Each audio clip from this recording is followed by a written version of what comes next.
Hi, Sam. Hello, son. How are you? Aren't you happy to see me? When did you come?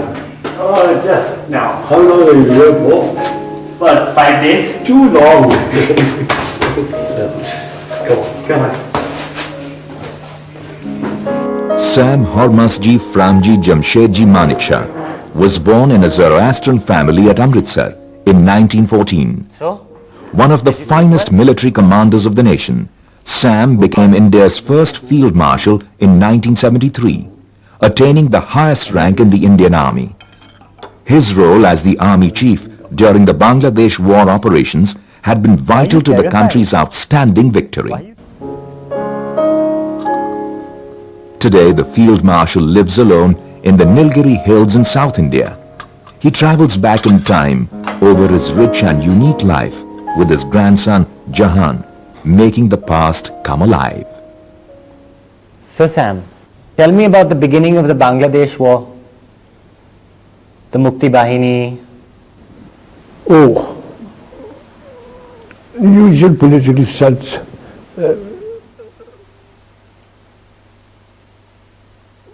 Pakistan had really cracked down in a big way.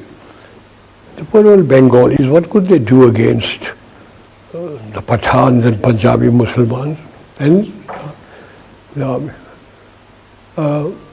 So they started pouring it into India. A humanitarian crisis, a war, and the birth of a nation, Bangladesh. In April 1971, millions of refugees from East Pakistan began pouring into India when Pakistan's military ruler, General Yahya Khan, cracked down on the Bengali population. He was hoping to suppress their demand for autonomy. Situation created by the Indian aggression is leading the two countries to a point of no return. The sole bond of religion was not strong enough to hold this population of 75 million under the yoke of Pakistan any longer. Under the leadership of their popular leader, Sheikh Mujibur Rahman, they demanded an equal and rightful share in governance of their own country.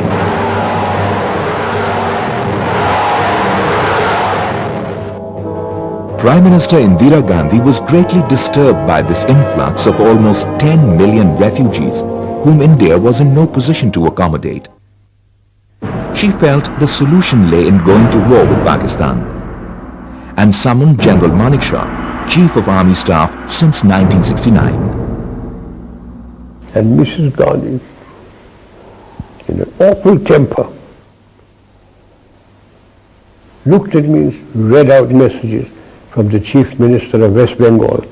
The thousands of refugees have poured in. From the Chief Minister of Assam, the Chief Minister of Tripura. And she looked at me and said, "What are you doing about it?" "Nothing. What's it got to do with me?" She said, "I want you to do something." I said, "What do you want me to do?" She said, "I want you to march into East Pakistan." I said, "That means war." So she said, "I don't mind if it's war." So I said, "Oh, have you read the Bible? God said, 'Let there be light,' and there was light. And you say, 'Let there be war,' and there war. Are you ready?" "I certainly am not." Then I said, this was about 23rd of April. I said, "You know, the Himalayan passes are opening. And if the Chinese give us an ultimatum," and I said, "The monsoon will be breaking in a few days' time. And when it rains in that part of the world, it pours. Rivers become like oceans. If you stand on one bank, you can't see the other. My movement will be confined to roads. Because of climatic conditions, the Air Force will not be able to support me. And if I were to go in, I guarantee you 100% defeat."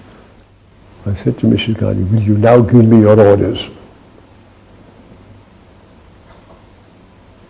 And she, "All right, cabinet will meet again at 4 o'clock. So everybody started walking out, I being the junior one. smile on my face as I was going out. She said, Chief, stay behind. I said, Prime Minister, before you open your mouth, shall I send in my resignation on grounds of health, mental or physical? And she said, oh, sit down, Sam, tell me. Everything you told me is the truth. I said, yes, everything I've told you is the truth. I said, it's my job to fight to win, not to lose. And she smiled at me. She said, all right, Sam, you let me know when you're ready. By December, the tension between India and Pakistan was at its height. Bangladesh's freedom fighters, the Mukti Bahini, were bravely resisting the Pakistani onslaught. The war finally began on the 3rd of December 1971 after Pakistan attacked several Indian airfields. Strategic military planning ensured excellent coordination between the Army, the Navy and the Air Force. India did not have to fight any foreign ally of Pakistan, neither China nor the United States of America, both of whom could have been very dangerous.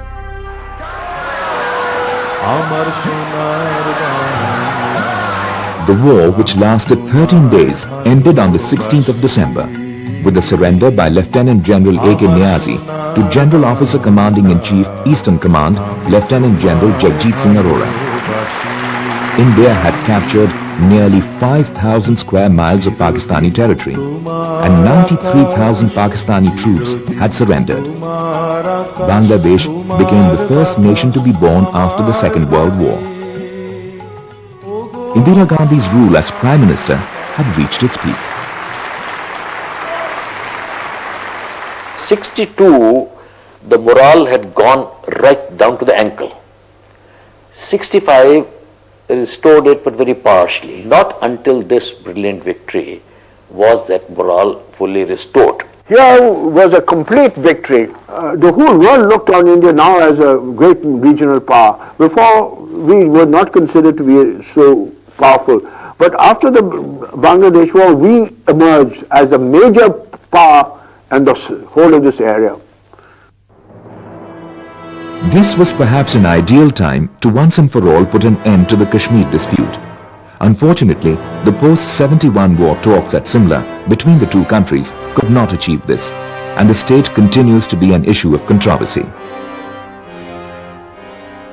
So what went wrong at Shimla? She went there and Bhutto made a complete of her. See, I know I've just taken over from Yahya Khan. If I yield anything just now, they'll throw me out. Give me a chance. In 6 months' time, I promise you, we'll settle everything peacefully. She came back and she told me, I said, he's made a monkey out of you. Meanwhile, Sam ensured humane and comfortable treatment of the 93,000 prisoners of war for as long as they were in Indian custody.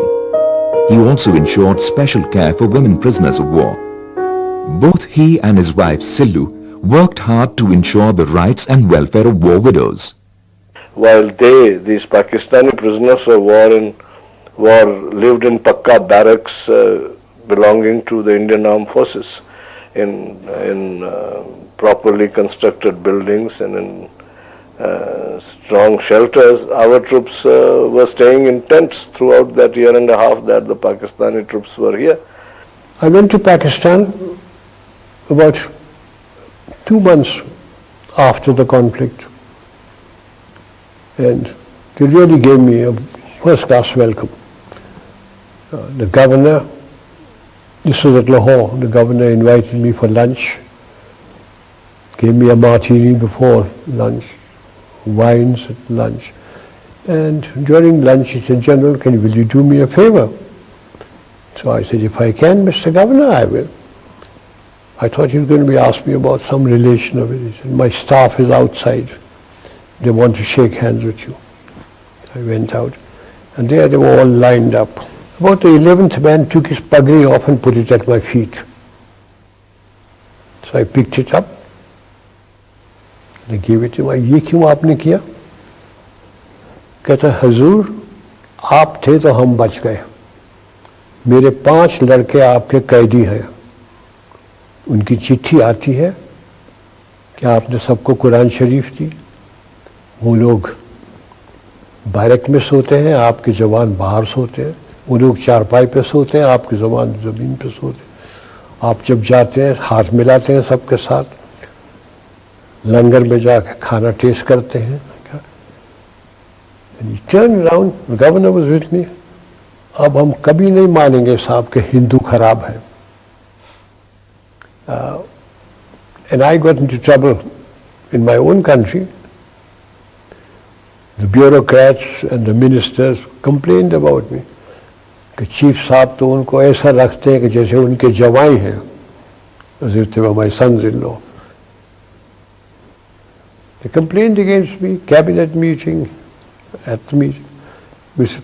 Gandhi looked at me, I said, Prime Minister, they were soldiers. They fought. They fought extremely well. They lost. And I'm looking after the soldiers. No, I've forgotten all about the war and everything. Soon after the war, General Manekshaw was awarded the Padma Vibhushan for his exemplary contribution to the nation. On 1st of January 1973, he was made India's first Field Marshal, a rank that is held for life. He therefore continues to be the senior-most officer of the Indian Army. I think he deserved it.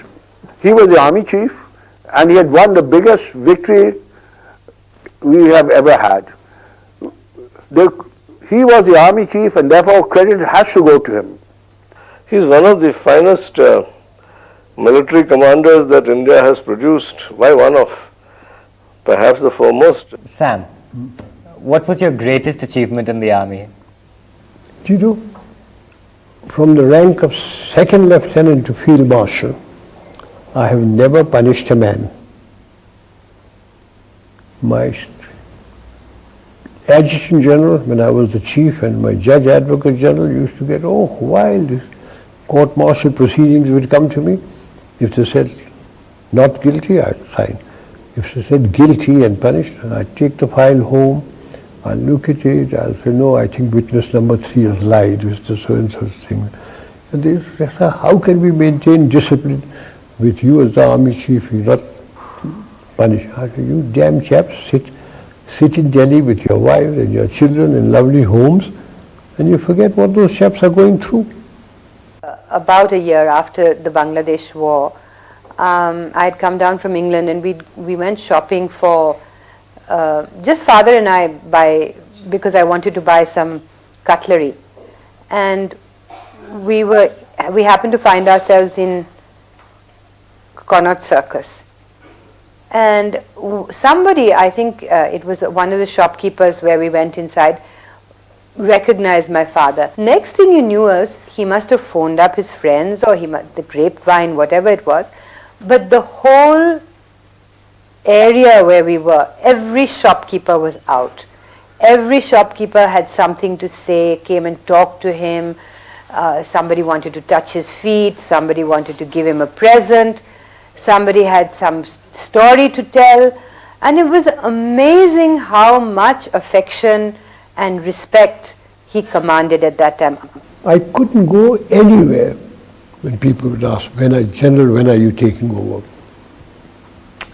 One evening at 4 o'clock in my office, I was having tea when Mrs. Gandhi rang up. She was in Parliament House. And she rang up and said, Sam, are you very busy? And I said, Prime Minister, the army chief is always busy, but never too busy to talk to his Prime Minister. She said, can you come over?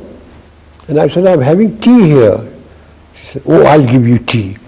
I said, I have good tea here, you'll give me muck. She said, come over. So I said, okay. So I got hold of the ADC, I said, the girl wants me. Come on, get the car.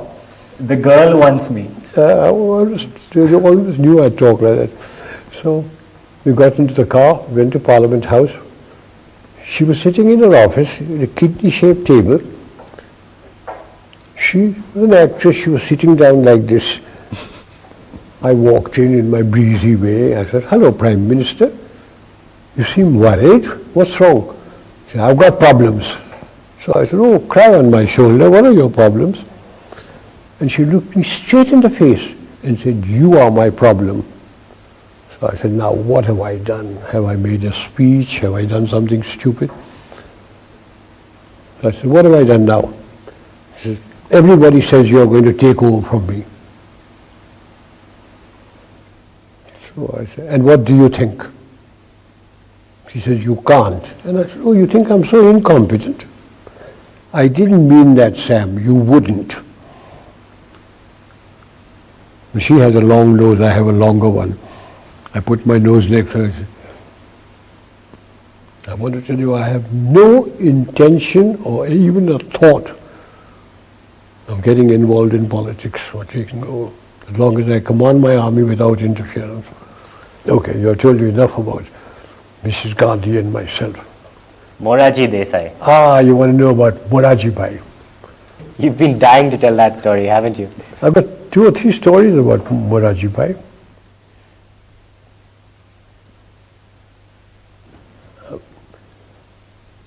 When I became army chief, Moraji Bhai was the finance minister in Mrs. Indira Gandhi's cabinet. Then he became prime minister. Mrs. Gandhi lost the election, he became prime minister. One day he said, "I believe you drink?" So I said, "Yes, I have. You mustn't drink. Very bad for you." So I said, "Prime Minister." I come to my prime minister, he said, "You mustn't drink." I go to a party and I talk to a pretty girl. My wife says, "You mustn't talk to her." I'm a field marshal. Is life worth living? He says, "Your wife is quite right. Drinks and pretty girls will ruin you." I said, "They haven't ruined me so far."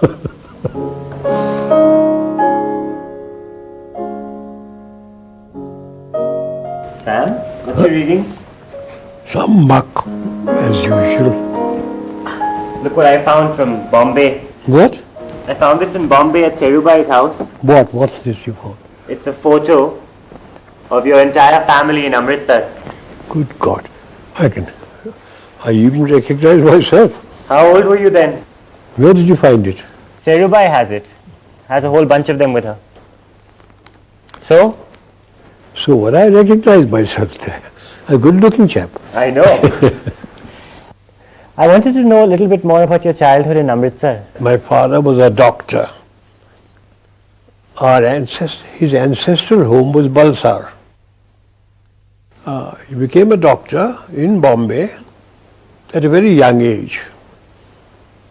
Then he met my mother and he got married, but he couldn't earn a living in Bombay. So they said, "Dr. Manekshaw, go to the Punjab."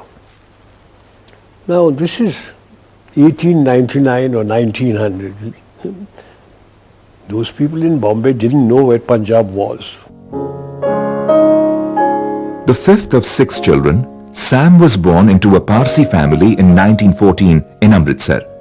His father was one of the few practicing physicians in the city at the time and remained in Amritsar till partition. Were you a very religious family? We taught our prayers and we said our prayers. In fact, I say the same prayers now that I used to when my mother taught me when I was a little chap.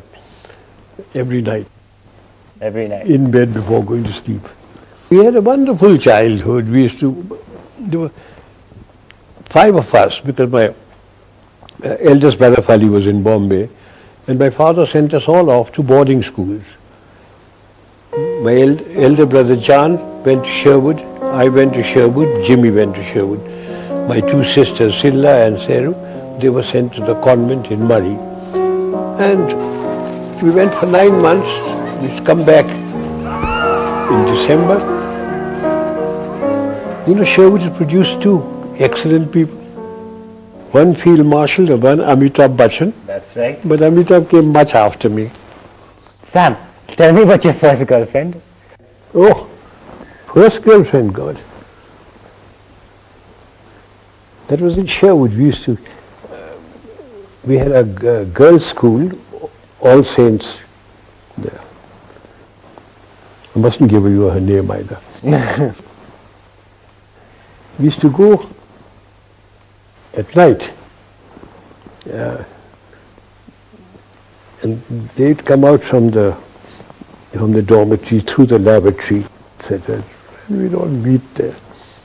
We were all stupid chaps, you know. Did watching your father work as a doctor give you ideas of what you wanted to do with your I life? wanted to become a doctor myself. How strong was that desire? Very strong. My father had promised to send me. He sent my two elder brothers, Vali and John, to England, and they became engineers. And he promised to send me to England too, if I did well in my senior Cambridge. So when my results came for the senior Cambridge, I'd done extremely well. I passed out top in the school. I'd got 8 subjects. I'd got distinguished in 8 subjects. And I came to my father. I couldn't do any better. So he promised to send me to England. And he said, my son, I promised, I'll keep my promise, but you're only 15. Join college here, and when you're 18, I'll send you. And I was so stupid, I didn't talk to my father for 18 months. And I read in the papers that there was an army examination. So I got money from my mama. I went to Delhi, appeared for it, and I got into the army. In 1932, Sam joined the first batch of the Indian Military Academy, Dehradun, as a gentleman cadet. He went on to study at the Staff College, Quetta, and still later to the Imperial Defence College in the United Kingdom. He was quite popular amongst the fellow cadets, but he got into small trouble because of his some pranks that he played time and again. And you know what my first confidential report was? This officer, dash, I beg his pardon, dash, may someday become an officer. You know, those days, every officer who joined the Indian Army, British or Indian, had to do 1 year with a British regiment. So I did my first year with the Royal Scots. That's right. And they couldn't, the jocks couldn't pronounce my name. They used to call me Mr. Macintosh. During World War II, Sam fought as an officer of the Frontier Force Regiment under General Slim. While defending the bridge over the river Sitang in Burma, he was severely wounded by Japanese troops. Recognizing his courage and fearing he would not survive, Major General Sir Richard Covens removed his own military cross and presented it to Sam as an immediate award for gallantry in the field. I was a major. Japanese thrashed the life out of us. Jap put a whole burst of Tommy gun into my stomach. Nobody thought I'd ever live. My mother-in-law always used to start saying her prayers early in the morning, around about 4 o'clock. And as she was saying her prayers, suddenly she looked up and she saw my husband drenched in blood. And she knew that Sam was wounded, because my husband and Sam were very close to each other. And within 2 or 3 hours, we got a telegram saying Sam was wounded. It was, 36 hours after I was wounded. And I was lying there moaning, blood coming out of my mouth and from everywhere else. And my Batman, Mayor Singh, got hold of the surgeon, Australian surgeon, said, my Saab is wounded. So he said, when was he wounded? He said, yesterday. Where was he wounded? In the stomach. He said, oh, can't waste my time over him, because, you know, abdominal injuries, unless you deal with them straight away. But Mayor Singh said, no, my Saab is still there. So he brought him to me. The fellow looked at me, he said, what happened to you, young chap? By that time I had regained consciousness. I said, a bloody mule kicked me. So he said, oh, you got a sense of humor. Worth saving. So they operated on me in the hospital. After partition, I became director of military operations, and I remained director of military operations for 3.5 years. I was sent to Kashmir with VP Menon, who was the state secretary. The Maharaja's army the Muslim element had revolted, the tribesmen had come in, and I was sent there with him, VP Menon, to see if he can get the accession from the Maharaja, see what the military situation was like. And at about midnight, the Maharaja signed. He kept on saying, you must send soldiers in. He said, we can't send soldiers into your state unless you accede to India. So at midnight he acceded to India. VP Menon handed over the accession papers to Mountbatten. Mountbatten looked at me. He said, Manekshaw. He didn't call him Manekshaw. What's the military situation like? I said, very bad, sir. The tribesmen are busy looting and raping about 9 kilometers away from Srinagar and the airfield. If they once get in, we've lost Kashmir because we won't be able to fly troops in, etc. So he looked at Nehru, and Nehru talked and all, until Sardar Patel lost his temper. He said, Jawaharlal, do you want Kashmir or do you want to hand it over? He said, of course, Kashmir is ours now. So he said, will you issue orders? And before he could issue orders, Sardar Patel said, you have received your orders. So I walked out and we started flying troops into Kashmir. What was your relationship with Sardar Patel like? Sardar Patel was Home Minister, and I had a good relationship with him. Every morning, VP Menon and I would go to his place, and he would be sitting down there. His daughter, Bunny Ben, sitting cross-legged with a Parker fountain pen, a brown Parker pen, taking notes. And he would say, VP, I want Baroda. Take him with you. I would go as the bogeyman in uniform. When the killings were taking place in Calcutta, by British Commander-in-Chief, he came along and said, hey you, the Sardar wants you in Calcutta. So I said, why me, sir? He said, he phoned, he wants you there. An aircraft has been laid on for you. So I went there. The Sardar was with the Chief Minister, B.C. Roy. When I went in there, he said, I don't want arguments, etc. I'm going to ask you a question, I want an answer. If I hand over the situation to the army, how many Bengalis will you kill and how long will it take you? And I was a very young brigadier. So I opened my mouth. I said, sir, about 100 in about a month. So he said, turned round to Bidhan Roy, he said, thousands are being killed. He said, go and kill them, take over. And he deployed troops all over Calcutta. We didn't have to kill anybody. Everything finished. He said, come here. You know. And in Gujarati he tells me, "Tumhe sachu nahi bolo?" So I said, what have I done? He said, "Tumhe kahlu ki 100 Bengali na marso ne ek bhi nahi maryo." Then he told me, he said, well done, thank you. Brigadier Manekshaw, as he was then, made quite a name for himself as the director of military operations, and his highly professional manner of working brought him to the knowledge, more correctly, brought him into notice of all that mattered in the country and in the services. And very often at about 7:30 or 8 o'clock in the evening, when we were going back, he would come and sit with all the G3s, the captains, with his feet on the table as usual, cracking jokes and discussing matters, but in a most informal and lively manner. Oh, he was very fond of junior officers. He is always joking and laughing and pulling their legs, and the junior officers were very pally with him.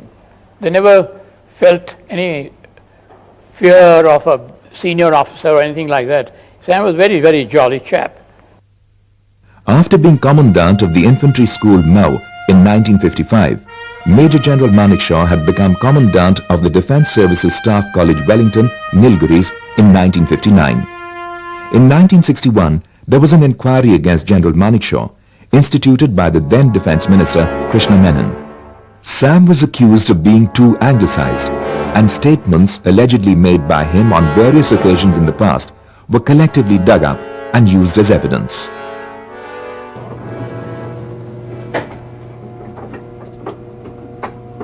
I was posted to the Staff College As Commandant. as Commandant, and they hatched up a plot against me.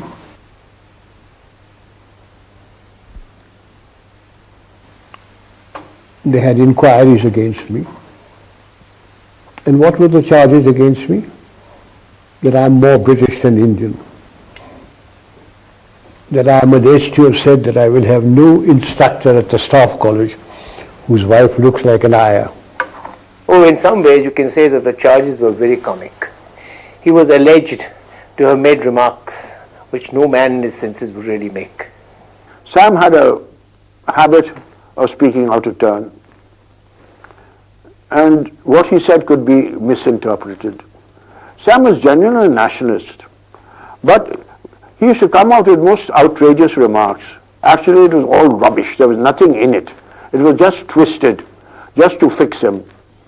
He seemed to handle it very well because he did not let it affect his behavior pattern as an instructor or as a commandant. How did Mama react to all of this? We didn't bat an eyelid. We just carried on as if nothing had happened. Towards the end of the inquiry, China attacked India over a border dispute in October 1962. The attack took everyone, including Pandit Nehru, by surprise, and the Indian army, completely unprepared for a war, faced a debacle. Sam was sent to Tezpur as General Officer Commanding 4 Corps. Then the Chinese came into Nifa, and General Kaul was sacked and Krishna Menon was removed, and Nehru sent for me. Said, I've got a vigorous enemy. Will you go and take over? And I said, I've been waiting 18 months for this, Prime Minister. And he said, oh, that was all a mistake. That was all a mistake. Will you go? I said, yes, I'll go. So I took over the thing. And so I always say that the Chinese came to my rescue. If the Chinese hadn't come in, and if Krishna Menon and Kaul hadn't been sacked, I don't know what they would have done with me. I said, I don't want to know what happened in the past. All I want to know is, who are my commanders? Where are the Chinese? How much ammunition have I got? How much oil, petroleum and food have I got? And just leave the map to be here. Which they did. After half an hour, I rang the bell, they came in, and I said, I don't know whether I'm doing right or wrong, but these are my orders. And that was the time when the Chief of Staff took his hat off, flung it on the ground, jumped on it. He said, thank effing God, at last somebody is giving orders. We have never had orders before.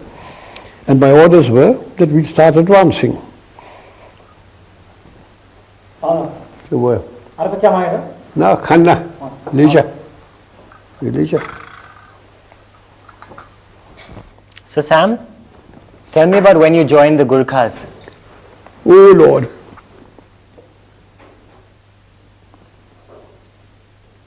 In the Indian Army, there were 10 regiments of Gurkhas. So when India got independence, like the Pakistan people went to Pakistan, certain regiments went to Her Majesty's Gurkhas and certain regiments remained in India.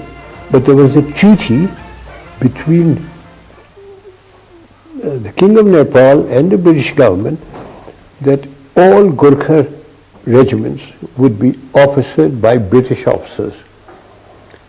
So when the British officers left, there had to be some Indian officers. So I was the first Indian to be posted to a Gurkha regiment. I, having been with the Frontier Force Regiment, now became a Gurkha. What year was this? 1947. 1947.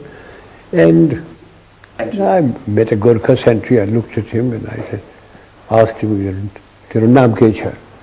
And he said, "Har ka Bahadur Guru." Then I looked at him, "Mera naam kya hai?" And he thought and he said, "Sam Bahadur." I became Sam Bahadur. Sam Bahadur's bond with the Gurkhas continues even today. His Gurkha orderlies and their families settled with Sam in Sulu in Kunur, where they continue to serve him faithfully. The underlying affection between them is apparent to all those who visit their home.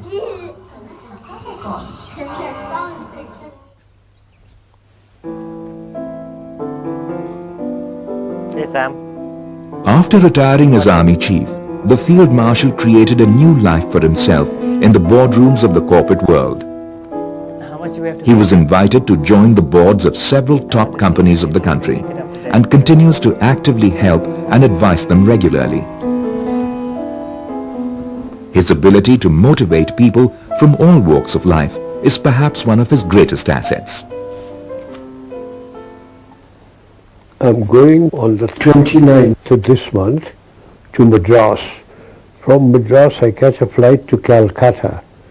I have an annual general meeting of East India Hotel on the 30th. I come to Bombay on the 31st. How many companies are you on the board of now? You're not allowed to be on the board of more than 14. And I'm on the boards of 14 companies. And you're not allowed to be chairman of more than 10 companies. But I'm the chairman of 6. Do you want to get up to 10? No, I want to get out of some of them. Are there any companies that you particularly remember that you had a lot of problems with? Companies that maybe you had a hand in helping turn around or become profitable or become more efficient? I don't think so. In fact, I think quite a lot of them became less efficient. Well, he retired, and I suppose he had a lot of common sense, and his name was good, so a lot of boards requested him to come on their board. Oh, he creates a very good atmosphere. The staff all like him, and they look up to him. So he was very popular with the shareholders also. Board meetings were always a great pleasure with him chairing them. And I found him very incisive, very knowledgeable, and he'd obviously taken a lot of trouble to read up on the subjects that he was handling.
Was really a very fine person. She was, I can't explain it, but she was loved by all. No one had a bad word about her. She took part in social work. She had no chip on her shoulder, and she understood people. She understood people much better than her husband. Oh, she was a very supportive wife. I mean, she was always there by his side and always added to Sam's charms. because the two of them went together everywhere, and they were almost inseparable. He was head of a very happy family, and I think that went a long way in molding the mental makeup of this man. He was happy at home, so he was efficient and happy in his work. So Sam, tell me, having been born in Amritsar, having lived all over India, why did you finally choose to settle in a place like Coonoor? Funny.